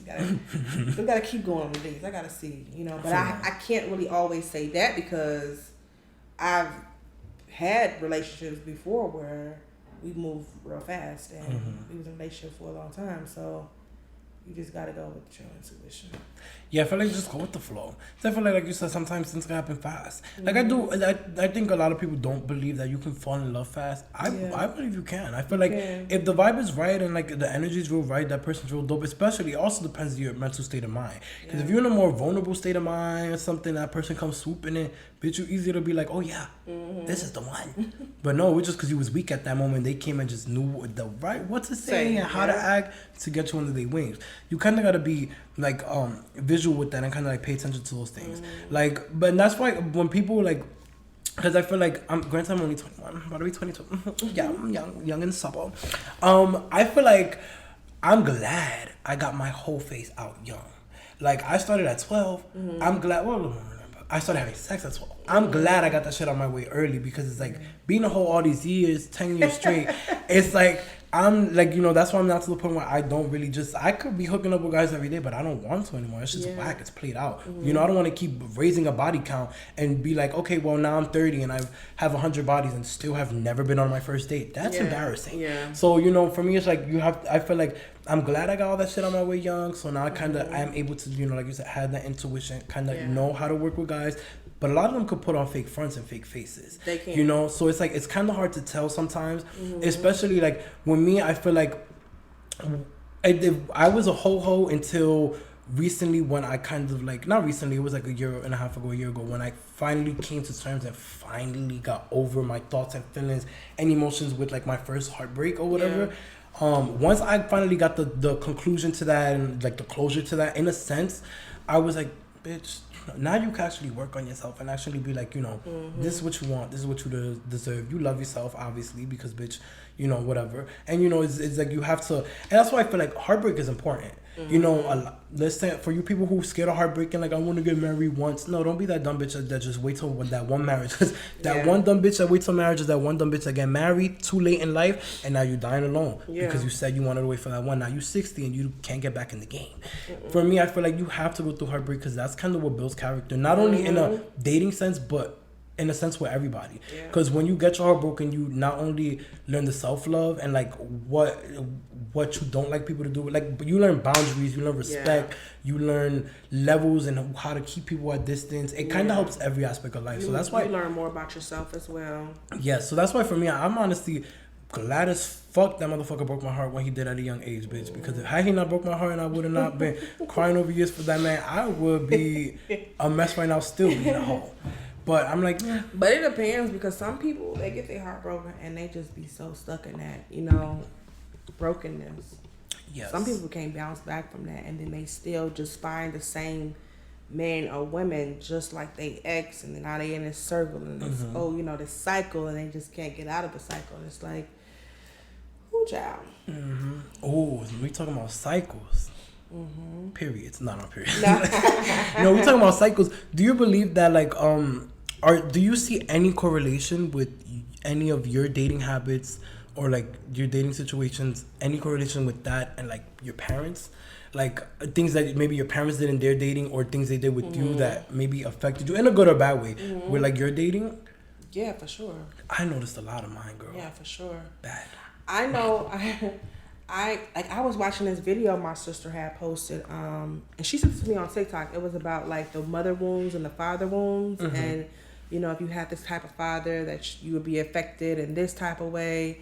And it was one part of the video that I feel like it stuck out to me the most, and it was about if you were in a household where your father wasn't around, and that wound affected you in a way of you're overdoing parts because you didn't have protection and whatever. And it's like, thinking about it, like when I was a kid, my mom had 3 kids. I'm the only girl. I'm the middle child as well, second born, and I literally took care of my little brother. Like, my mom was always working. She was in school. She's a nurse. Of course, it paid off in the end because she made good money. But when it came down to everyday tasks, it was all dumped on me. And I do feel like that's probably why I don't have boundaries. And I'm 30 years old trying to work on boundaries now. I can't tell people no, because I've always been the protector of everybody. I had to be the one cleaning up the shit, ironing uniforms, making sure we're up in the morning so she could come pick us up. Because my mama, she used to work at nighttime, 7:30 or 7 o'clock at night to 7 in the morning. And then she'll pick us up in the morning and take us to school. And it's just like, I had to be, alarm clocks going off, y'all get y'all ass up. I felt like I was the oldest when I wasn't even the oldest. So, and I feel like that's definitely true. Like, certain things that you see your parents do or there was an absence in, it does affect you in a lot of ways, and even on that video, it was saying something about like, you look for man for validation. And it's so crazy because I had a friend like that. And I swear, like, that's probably why we're not friends to this day, because I hated that she was like that. Like, she needed validation from men all the time. Like, it was to the point where she would put men over her friends. And it was just like, sis, this man is using you. And it's like, you would rather... Let me tell you something. I can tell you some stories about that relationship. And I feel like sometimes, even when it comes to friendships, that we got to be aware of, because like, some of your friends will really put you in danger because of a man. And I've had that, like, I swear to God, I have some stories like that. And it's just like, all because you wanted a man to really love you and you need that validation. Like, I felt like that should have been my red flag to leave her ass alone then. But, of course, we kind of fell out like years later after some same men shit. But to me, it's just like, there are people in this world who have these wounds that are not healed, that they need to actually heal and actually realize like the pattern, the generational curses that you're doing. And then I'm just like, I'm happy I'm at the age where I'm aware of certain things. Even I feel like I have this fight or flight. I'm the type of person, I see some shit now, bitch, I'm out of here. And it sometimes I kind of feel like that's good, but sometimes I feel like that's not so good. But then it's like, I know now that I do that I'm going to state my opinion first before I flight. I'm going to say why I'm doing X, Y, and Z, or why I don't want to fuck with you no more, and then I'm going to leave. And we can't rehash this. We can't open the door back. This is not no escalator, no revolving door. We done. So, that for sure. I think so too, because it's like similar to you. Like, I grew up like taking care of my sisters and stuff, but I'm opposite in the sense that like, I feel like it affected me in the case of like ways like loneliness, in the sense that like me being that figure, always having to take care of everyone, from my sisters to my grandparents to even like my mom sometimes, and even my sperm donor, like, oh, can I borrow some money? I'm like, nigga, ain't you supposed to give me money? Right. Like, the fuck. So dealing with those type of issues and not really being able to talk to people about it, and dealing with my own mental issues, all those things piled up. So I still deal with that now, to where I'm guarded with people, I know where to keep people to a certain length, and I still deal with the thing of always feeling lonely. Like I could be in a room with 20 other people, and I'll still sometimes isolate myself or just get in my own head. Like a lot of people, I feel like think I'm inconsistent sometimes. 'Cause I love consistency or whatever, but some people might think I'm inconsistent or just flaky. For me, it's not even that. It's just a lot of times I'm just in my head a lot. I'm just like, bitch, I don't want to be around people and me having that mindset and just feeling lonely. Because sometimes I'm like, we could be having a good kiki. I could be like, everybody take a shot while I'm screaming, yes. In my head, the thoughts is like, bitch, like just all these things. So it's like, I feel like it affected me like that. And when it comes to like trust, I don't trust. Like I think that me having issues with both parents in the sense that like obviously sperm donor being like he was active for the first couple years but still very like a shitty active in the sense that he was there, like literally there, always on the couch, never like financially there and stuff, never was working like that, barely. So shit like that was like, you know, so seeing things like that and seeing their dynamic together and stuff, but then seeing them separate and see how having him like just up and goes for years and then be very inconsistent in and out, and then having my mom, I like how you said having your friend that put guys over. I had this situation with my mom with two guys before who she's put before me and stuff, and me and my mom was always thick as thieves until those situations started recurring and stuff. And I mean we're good now and stuff, just because I feel like, you know, at the end of the day she's done more good than bad, and even though that is still damaging to me, it's still like, you know, at the end of the day I'm not gonna say and be like oh fuck you, you know, but I feel like that fucks with me because it's like that's why I'm very like I don't trust people like that. Like just like you said, a very fight or flight. Like I don't feel the need to fight to keep people in my life anymore. I'm now like, before I'd be like in high school I had like this group of friends that like once 3 of us transferred out of the school and the other 3 stayed in. It was like 6 of us that was the main clique. Everybody else was like outsiders. But like when it was 3 and 3, you know, it was like really me initiating everybody linking and coming together, making sure nobody had drama with each other, just to make sure we were all one unit.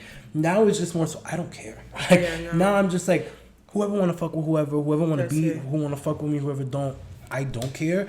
And I do have that thing where I don't want to like I'm that type of bitch, like if I'm talking to somebody and they go ghost, they stop texting me, I'll double triple text, not to like kiss ass, but like I want to know what the fuck is tea. I'm that confrontational type of bitch. Tell me what the fuck is up. If you don't want to talk, say you don't want to talk, because that shit bothers me. For me, it's just like, it's like, bitch, I want to be heard. I grew up not really being heard, and you know, when you finally do speak your mind, it's, oh, you're being so emotional, oh, you're wrong, or being shot down and stuff. Exactly. Somebody. So it's like, for me, it's like when I know that's the one habit I want to get rid of, is always like if I'm talking to a guy and it's like, you know, I thought it was going good and literally out of nowhere they ghost me, and I'm just like, yo, you know, not like, but it's just like, I want to know what the fuck is up. And if I got to argue about it, set you off, that's fine. I just want to know what the fuck is because I want to be heard, nigga. We was just last night having a good kiki, having a great conversation. You talking about taking me on trips and all that, how much you like my energy. Now all of a sudden I hear from you in 3 days. You know, shit like that to me is weird. So I feel like that's something I do want to stop, but I noticed that stems from, you know, childhood and stuff. And it didn't make it any better than when I did fall. I still don't know if it's love or lust, because since I haven't fallen in love since then, after I fell like in love or whatever with that motherfucker, I feel like, because that was the first person after my parents that I really was like trusted and comfortable with, like the only person ever like to this day who knew me like the back of his hand.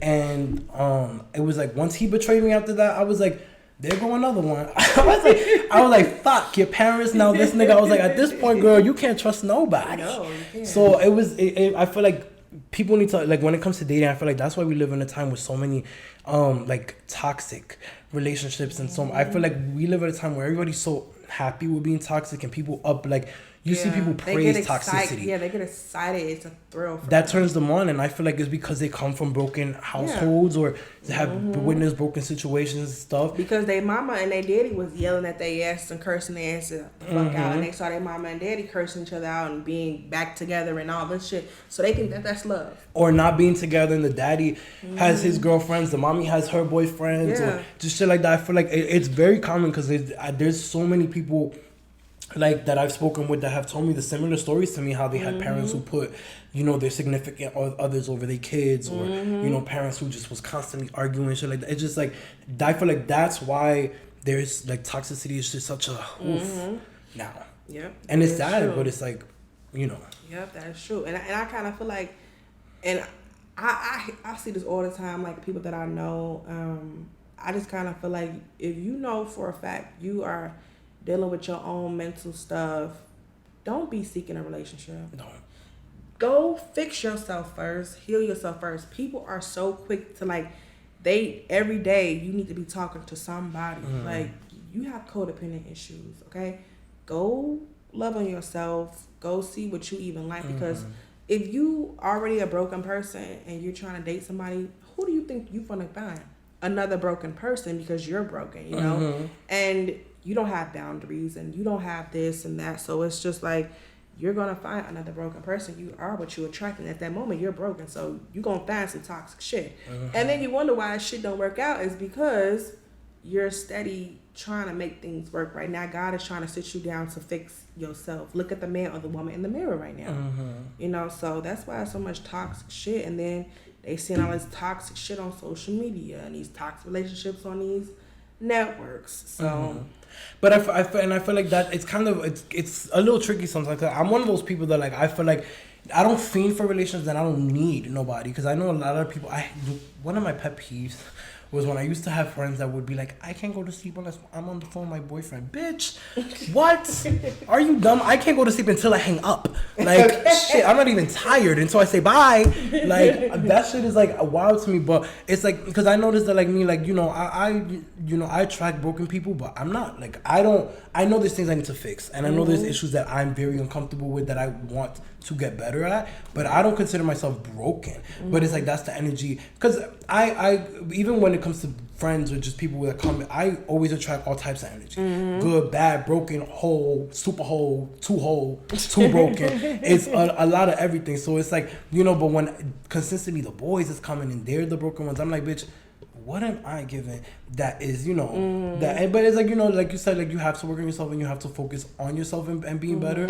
And I feel like, you know, sometimes God just and the universe fuck with some people. Yeah. I feel like a lot of, I feel like a lot of people, you know, they don't get tested like that. I feel like I love God and the universe, but them motherfuckers be testing me. Because I feel like when something's getting better, here goes a whole bunch of bullshit. And it's just like, it wants to test you to see. But I feel like God and the universe only does that to the people who they feel like is really capable, the strongest people that are constantly being tested. God's strongest soldiers. Yes, they want to be able to see that. Like if I feel like I'm doing good and I got this broken nigga coming my way, that's the test saying, we want to see if you're strong enough to be like, no, red flag, you gotta go, sir. We can't have you in the life. When they see that you're making that progress, they're gonna test you with another shit. Okay. But they see that you're capable of handling that, so it's like, okay, now. And that was me last year. So God, you know, I X'd him out, like, come on, bring that's what I'm saying. I'm like, I see the red and yellow flags, and I'm letting them go. So what's T? Child, last year was just red flag. And then I learned I ain't talked to nobody. Like, I haven't even really entertained nobody, because it's just like, I just feel like. I'm good. But I feel like it's rough in the time that we live in, when literally, like we said, everybody's toxic and everybody just is horny and wants sex. Like, we live in a time where everybody just wants meaningless hookups, and I'm like, it's really hard to find. I have hope too, but it's really hard to find a good man, a good woman if you're, you know, straight, whatever. But it's hard to find a good person that's gonna really be real, be on that mindset, be like grow, like all that stuff together. Like, it's really hard to find that. So it's like it's more bad and evil than there is good. Yeah, like so it's like this. You have to for real. No, I'm thinking about this time. This guy. We never went out, but this guy I had met at my old job, and he had hit me up on Instagram. He asked me on Instagram. And did you know, like, maybe like some weeks later, I saw him at a restaurant with 2 chicks on his arm. Yo, it's so funny. And I think he had like a Bentley. He had money, because he was all on Instagram with his little cars. I'm like, okay, let me see what he had done. You know, maybe he can come to the store. I used to work at Nordstrom, so, you know, come on, shop with me, because I need this commission. Period. So, but he was in my DMs, of course, like, oh, let's hang out, blah, blah, blah. And I was just like, I wasn't really feeling it. But crazy enough, I saw this restaurant on TikTok. I'm like, let me go try this restaurant out. The food looked good. You know, I could sit at the bar by myself. I literally go to the bar, to the place, and here he is at the bar with these 2 ladies, and I mean, they looked at a fool. Now, kid you, he probably was like in his 40s. Yeah. The women were probably in their 40s too, looking like old aunties. And I promise you, it was so weird. It was just like, this is what the guys in LA be on, because it's like, okay, this man got money, but he's literally at the bar, Now the chairs are turned this way. The bar, this is the bar. He literally turned like this, and the girls are right here, and he's like. So the guys that are walking past him are like dapping him up, like, oh yeah, please, I see you. Chains on, everything, and the lady's literally like holding on to his arms and stuff, and it's just like, dude, you're so fully. And see, I'm like, see, that's why my senses was tingling out, because I knew from the Instagram page, but it's crazy. I saw him, I ran into him at a restaurant, and I said, these guys out here are full of it. They are like, and that's the thing, the clout these days and the attention people need and want is so disgusting. Literally anything for clout, especially when it comes to relationships. And one thing I just want to say about that, and we'll probably get to this in another episode, we got to talk about like different, like double standards, because I was just thinking, like, had that been a woman with two men on her side, oh, she a hoe, she getting the train ran, but because it's a man with two women, he getting dapped up, oh, that's my nigga, yeah, get that pussy. I was like are you serious? Like, when I saw him, I'm like, oh shit, that's that man. And I'm like, you know, I'm trying to hide the boy. I'm like, hey, you want to get me a drink? Like, I sat all the way at the end of the bar at the end. And I'm like, that is really sick. I was just like, okay, yeah, I'm happy, you know. Because those girls are not me. I'm not the type of girls. I don't care how much money you have. It's just a no for me. No. And that's the thing, especially out here, they kind of, they want to flaunt what they have and they want to show off what they have. I do this, I do that. I'm like, that doesn't turn me on, sir. That doesn't turn me on. Can you have a real conversation? Can you spark, like, for me, I get turned on easily, period. But I get turned on, and I know I really fuck with somebody when we can have conversation. Yes. If I could talk to you about whatever, whether it's dating, sex, politics, whatever the fuck we talking about, but have a real conversation about it and also laugh, have a good, that's how I know you that's what turns me on. Not, oh yeah, I got this company and we make billions of dollars. That nigga, okay. And what are you doing with it? Okay. I got this, I got that on, I'll be staying fresh. Like, congrats. I don't know what you got on. You got all this money. What are you doing to help the world? What are you doing to help me? Okay. Are you gonna pay my bills? Okay. Then that'll turn me on. A nigga come by talking about, here's a check for that. Baby, now we can talk. Now we can talk about dating. Now we can talk about it. Now it's beneficial. In some ways. Like, now how do you feel about that? Being with somebody because of status or money? Like, I know you said earlier you don't want to be with somebody who's known, but like, I guess because community dick. How do you feel about being with someone who is of a certain social class? Like, let's say you come across fucking Drake. There you go. I know you love Drake, bitch. Let's say you come across Drake and he dating you. How would you feel? Like, are you okay with that? I would have to be. I'm gonna figure out how to be. I'm gonna figure out how to be okay with this. Are you into like sister wives, and are you into like like, are you into fucking like, you know, have you seen those guys who like are really put like into like having multiple girlfriends and wives and stuff? Are you into that? Like, would you be okay with being with someone like that? Like I always say, I can never say never, but I would say I've never been in that situation. But if it's for Drake, I would test it out. Yeah, for Drake. I would test it out. But if it ain't for Drake. And then if it's not for me, then I would just have to leave. But I would just see what that's looking like over there. Yeah, it might be a little fun. It might be a little fun. And that's why they call them sister wives. You become sisters, but we're all wives. Okay. Of the same guy. Big bank account. Shit. I mean, he must have a big bank account. He got all them wives, bitch. If you got motherfucking multiple wives, you better be supplying for all of them. Yeah. So for Drake, figure something out. Yeah. Now, is there any races or anybody like do you have like a bucket list of dating or like talking or whatever? Like, I have kind of a bucket list. Like, I want a Mexican so badly. Really? I want a white boy so badly. And I'm not gonna lie. I'm not talking about dating. I'm talking about sex. I've talked to a white boy before. It was. I could see myself being with a white boy, but not like a valley white boy. I see myself being with like a white boy from like Chicago or like a white boy from like, where do they come from? Texas, maybe, like South, like those type of white boys, because they're a little more urbanish, or a little more flavor. Just a little bit. I mean, they were cool. I talked to a white boy before. Period. Not in Atlanta, but. I want actually, I had one recently, and he wasn't. No. Girl, he was. When I tell you he huge, I said, wait. whoa, wow. Are you sure you're white? I was like, are you sure? And when he sent the pictures, I guess he was like soft or something. I was like, it's average, it's okay. It's like nothing like, typical white boy stuff, I guess, whatever. Right. The one day it was in person, bitch. That shit turned into fucking them long cucumbers they sell in Target and fucking Trader Joe's, bitch. I said, whoa. I said, shit, you sure you're not black? Okay. Damn. Shit. But I really want to date a European guy, like a UK guy, somebody from London, because they're open, they're funny as fuck, and they're always down for a good time, and they're nasty. Yeah. Okay. And they got money. Okay. We love that. Period. Well, I hope y'all enjoyed the episode. Do you have anything to say about dating? Do you have anything to say about dating or anything to close the girls out with? I do not. I think I said enough. Period. All I gotta say. Yes, y'all better motherfucking learn. Take your nose, bitch. Listen, all I'm saying is if y'all out there dating, be safe. Watch who y'all dating. And make sure y'all do y'all little spy shit. Because I don't know about y'all, but let me tell you something about me, bitch. I'm a little DT. I want to tell you, I'm a private investigator, bitch. I will, once I meet a guy and I'm talking to him, I like him, give me his first name, last name. I don't care what app we on. I will find him on Facebook, Instagram, Twitter, everywhere. And we will stalk his old stuff, find out who he fucked with.